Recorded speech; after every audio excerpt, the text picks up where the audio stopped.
Oke, Assalamualaikum warahmatullahi wabarakatuh. Selamat datang di pertemuan ke-15 mata kuliah logika matematika. Ini artinya pertemuan terakhir kita sebelum UAS ya. Nah, di pertemuan terakhir saya akan membahas tentang bagaimana membuktikan ketidakvalidan suatu penarikan kesimpulan gitu kan. Kalau kita sebelumnya kita sudah bisa membuktikan ketidakvalidan suatu pernyataan, kali ini adalah ketidakvalidan suatu penarikan kesimpulan. Nah, sebelum itu kita ingat dulu apa definisi valid dan invalid pada suatu proposisi. Oke, sebuah pernyataan atau proposisi dikatakan valid atau tautologi jika semua kemungkinan selalu menyebabkan pernyataan ini benar, ya kan? Nah, yang ini sebaliknya, kalau kemungkinannya selalu bersifat salah, maka dia dikatakan kontradiksi atau unsatisfiable. Nah, ini sebuah pernyataan dikatakan kontingen jika dia bukan tautologi atau bukan kontradiksi. Nah, yang terakhir adalah sebuah pernyataan dikatakan falsifiable atau tidak valid jika dia kontradiksi atau kontingen. Jadi dia tidak valid itu ada setidaknya satu aja pernyataan yang menyebabkan dia salah, sebuah kemungkinan yang menyebabkan dia salah, dia dikatakan tidak valid. Jadi kita tinggal mencari sebuah kemungkinan yang menyebabkan dia salah. Nah, sekarang apa sih invaliditas dari atau ketidakvalidan suatu penarikan kesimpulan? Nah, penarikan ya sama ya, dia setidaknya kita menemukan sebuah kemungkinan yang menyebabkan penarikan kesimpulan itu salah. Nah, tapi kemungkinan yang seperti apa? Nah, karena kita tahu penarikan kesimpulan ini sifatnya implikasi, jadi premis-premis itu sebagai sebabnya gitu ya, dan apa namanya, konklusi itu sebagai akibat gitu ya. Jadi si premis itu ini premis gitu ya, maka konklusi gitu. Jadi bentuknya dia adalah implikasi kan, karena bentuknya adalah implikasi. Nah, karena ini implikasi gitu ya, nah karena ini sebuah pernyataan jika maka, nah si jika maka ini berlaku salah jika dan hanya jika apa? Jika dan hanya jika premisnya di sini nilainya benar dan konklusinya nilainya salah kan?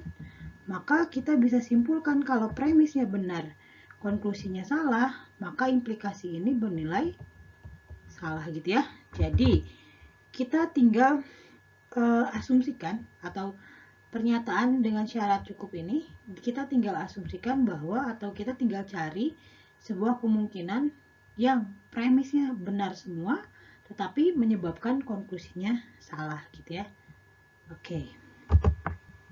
Nah, penarikan kesimpulan dikatakan invalid jika setidaknya ada sebuah kemungkinan meskipun dengan premis yang bernilai benar tetapi konklusinya salah. Jadi yang harus kita garis bawahi adalah kita harus mencari sebuah kemungkinan yang premisnya menyebabkan premis tetap benar tapi konklusinya salah gitu ya. Oke. Nah, sekarang ada berbagai macam cara untuk membuktikan ketidakvalidan suatu pernyataan. Setidaknya akan ada dua yang dibahas di sini, yaitu dengan menggunakan counterexample atau contoh penyangkal ini ya. Contoh. Ini sering banget kita gunakan contoh penyangkal ini di pembuktian analisis gitu ya, di pembuktian aljabar atau pembuktian matematika lainnya. Nah, yang kedua nanti kita ini yang pertama, nanti yang kedua kita akan dengan finite universe. Nah, finite universe itu seperti apa sih? Finite universe nanti kita akan bahas kemudian. Kita akan bahas yang pertama dulu ya, yaitu membuktikan invalidity dengan contoh penyangkal. Oke. Nah, ini dengan contoh penyangkal sudah banyak kita gunakan. Nah, bagaimana sih metode pembuktian invalidity atau ketidakvalidan penarikan kesimpulan ini dengan contoh penyangkal? Yang pertama adalah kita harus perhatikan bentuk premisnya atau bentuk pernyataannya. Kita identifikasi nih yang mana premis, yang mana konklusi. Lalu kita temukan contoh penyangkal yang memenuhi premisnya benar tetapi memenuhi konklusinya bersifat salah, atau memenuhi premis tapi tidak memenuhi. Nah, lalu selanjutnya kita punya contoh ini, contoh sebuah kalimat. Misalkan saya punya pernyataan semua bangun datar dengan 4 sisi sama panjang adalah persegi. Oke, sekarang kita perhatikan ini adalah penarikan kesimpulan kan? Oke, karena ada semua bangun datar dan 4 sisi adalah persegi.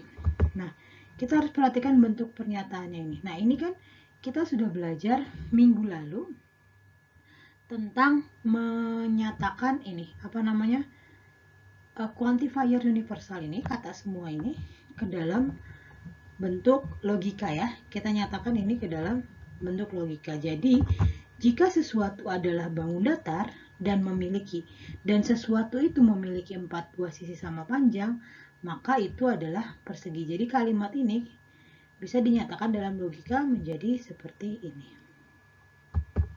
Nah, sekarang kita tentukan mana premis, mana konklusi. Karena ini bentuknya implikasi, tentu saja premisnya ada di sini, di antara jika dan kata maka. Oke. Premisnya sesuatu adalah bangun datar dan sesuatu memiliki 4 buah sisi sama panjang. Nah, konklusinya adalah sesuatu adalah persegi gitu ya. Nah, sekarang kita temukan contoh penyangkal yang memenuhi premis tapi dia tidak memenuhi contoh penyangkal. Nah, ini jadi ada sesuatu yang dia merupakan bangun datar dan 4 buah sisi sama panjang, yaitu jajar genjang. Jajar genjang dia bangun datar kan? Oke, jajar genjang juga mempunyai 4 sisi sama panjang kan?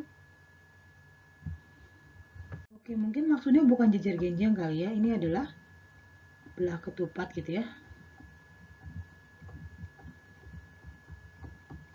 Oke, nah belah ketupat seperti ini kan. Oke, nah dia sisinya sama panjang, asumsikan ini gambar saya sama panjang. Dia punya 4 buah sisi sama panjang dan dia merupakan bangun datar, tapi sudutnya bukan siku-siku ya kan.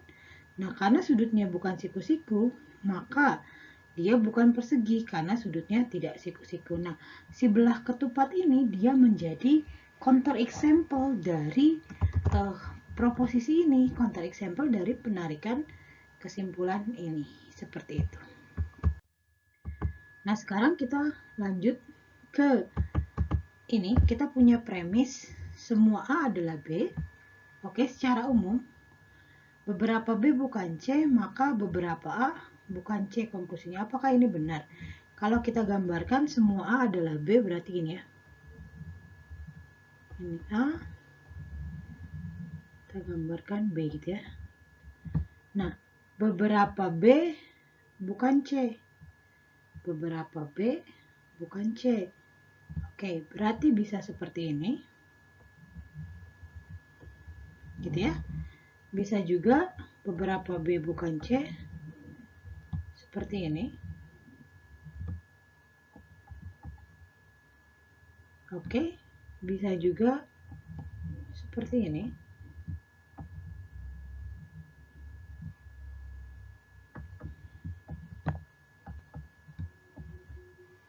Gitu ya. Nah, kalau kita ingin menemukan suatu counter example yang mengakibatkan beberapa A bukan C ini sesuatu yang salah, berarti harus beberapa A adalah C ya. Oke, berarti kebalikannya adalah ada A yang merupakan C. Nah, yang ini benar kan? Beberapa A bukan C, betul ya. Nah, yang kedua ini beberapa A bukan C, betul juga ya. Nah, ini di sini adalah beberapa A tapi dia C. Oke, atau boleh juga lah kalau misalkan pengen hanya cuma setengah aja gitu ya. Boleh juga. Nah, berarti kita harus temukan suatu kejadian atau contoh penyangkal yang mewakili ini atau ini mewakili kejadian yang dia merupakan invalid. Oke, nah counter example-nya kita bisa saja himpunannya kita ganti. Ini kan A, B, B, C, A gitu kan. Dia adalah umum kan. Nah, berarti si premis umum ini kita bisa temukan premis yang khusus. Bisa saja kita misalkan A-nya adalah himpunan kucing. B-nya adalah himpunan binatang. Nah, C-nya adalah himpunan semua yang bernapas dengan paru-paru, gitu ya. Oke. Maka semua kucing adalah binatang, benar ya. Lalu beberapa binatang tidak bernapas dengan paru-paru, betul juga ya. Karena ada binatang yang bernapas dengan insang kan, seperti ikan. Oke, nah sekarang kesimpulannya, apakah benar beberapa kucing tidak bernapas dengan paru-paru? Salah kan? Semua kucing bernapas dengan paru-paru. Nah, ini merupakan counter example yang menyebabkan penarikan kesimpulan di atas ini adalah invalid karena ada contohnya dia yang merupakan yang tidak berlaku konklusinya tapi premisnya berlaku, seperti itu. Jadi kita cukup tinggal bisa mendefinisikan himpunan A-nya di sini, himpunan B-nya definisikan. Nah, maka kita tahu dengan fakta yang ada bahwa si konklusi ini tidak berlaku padahal premisnya berlaku. Nah, sekarang kita mari menggunakan dengan notasi logika predikat yang sudah kita pelajari minggu lalu ya. Oke. Nah, sekarang saya punya premisnya adalah beberapa X, AX dan negasi BX, lalu untuk setiap X, CX, maka BX. Nah, konklusinya adalah ini, beberapa X, CX, dan negasi AX. Nah, bagaimana kesimpulannya? Bagaimana counter example-nya?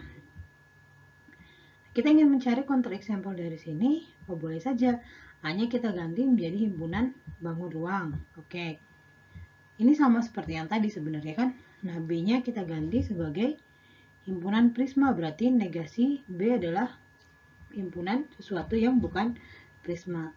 C adalah himpunan kubus. Nah, ini dengan counter example seperti ini, berarti kita bisa susun kalimatnya seperti ini.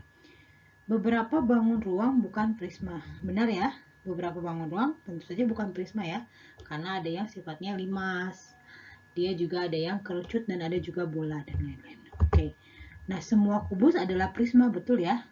Oke, jika sesuatu adalah kubus maka dia adalah prisma, betul ya? Nah kesimpulannya, maka beberapa kubus bukan bangun ruang, salah dong ya?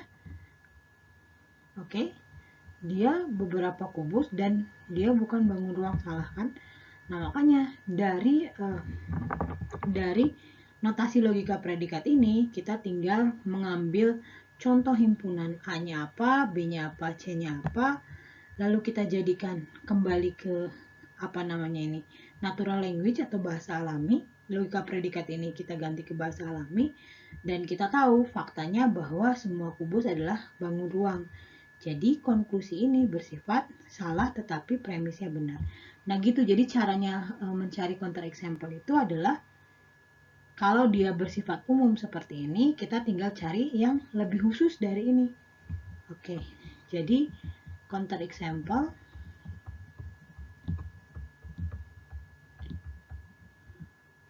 penarikan kesimpulan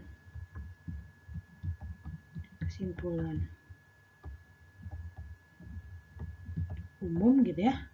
Nah, si counter example-nya ini adalah merupakan penarikan kesimpulan khusus. Dicari penarikan kesimpulan khusus. Contohnya adalah seperti ini. Ini adalah contoh penarikan kesimpulan khusus dan yang ini adalah yang umumnya gitu kan. Nah, kita counter example itu fokus di khusus atau contoh. Nah, gimana sih cara menulis pembuktiannya? Tadi kan logikanya seperti itu ya. Kita cari sebuah himpunan yang kita cari pendefinisian yang lebih khusus dari premis-premis yang diberikan, dari konklusi yang diberikan gitu ya, dari proposisi yang diberikan. Nah, cara menulis pembuktiannya adalah akan dibuktikan penarikan kesimpulan di bawah ini adalah invalid. Ini yang tadi ya. Dengan metode counter example gitu. Misalkan A adalah himpunan bangun ruang, B adalah himpunan prisma, C himpunan kubus. Penarikan kesimpulan di atas menjadi seperti ini.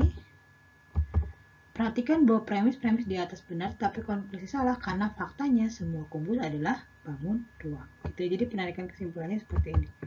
Karena contoh penyangkal di atas menyebabkan premis benar dan konklusi salah, terbukti penarikan kesimpulan di atas adalah invalid. Jadi nanti dalam ujian penulisan pembuktiannya seperti ini ya. Oke.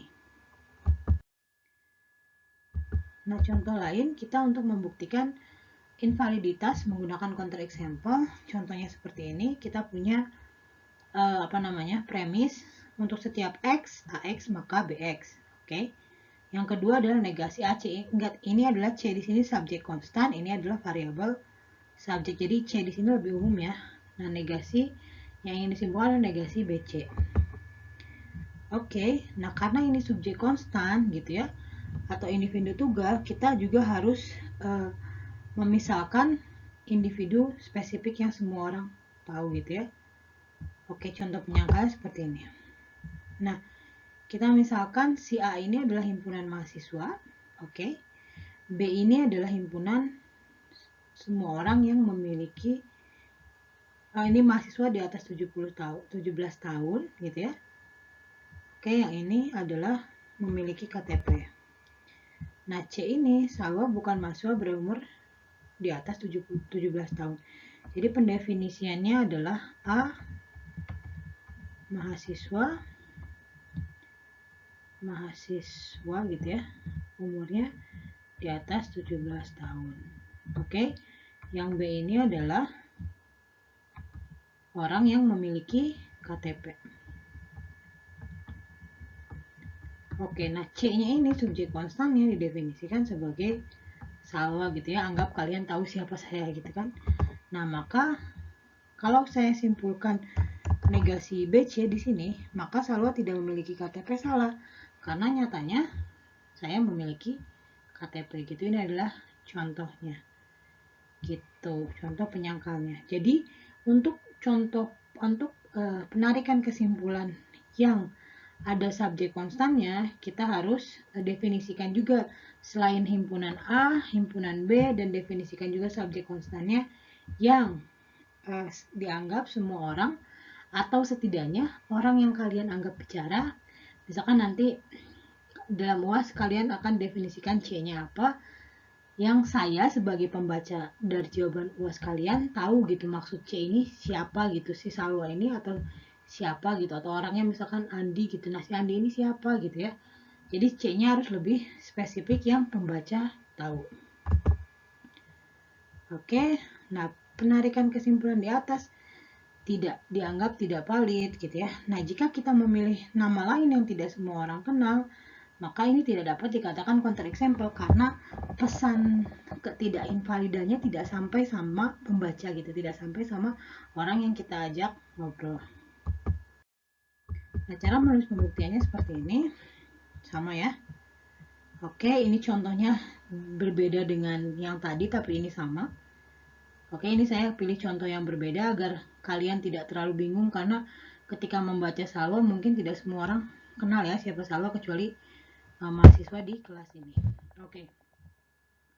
Akan dibuktikan penarikan kesimpulan ini. Nah, dengan metode counter example, misalkan A adalah himpunan bilangan prima. Oke. B adalah himpunan bilangan bulat dan subjek konstannya adalah bilangan 6 nih. Maka penarikan kesimpulan di atas menjadi semua bilangan prima adalah bilangan bulat. Betul ya? Yang kedua, 6 bukan bilangan prima. Betul kan? 6 bukan bilangan prima. Nah, kesimpulannya 6 bukan bilangan bulat. Salah kan? Karena faktanya berdasarkan premis di atas, premisnya benar, konklusinya salah karena faktanya 6 adalah bilangan bulat. Nah, karena contoh penyangkal di atas menyebabkan premis benar dan konklusi salah, terbukti penarikan kesimpulan di atas merupakan penarikan kesimpulan yang invalid gitu ya. Jadi definisikan A-nya, definisikan B-nya, definisikan C-nya apa, lalu nyatakan dalam natural language atau bahasa alami, lalu dari sini kita dapatkan bahwa si penarikan kesimpulan ini adalah invalid.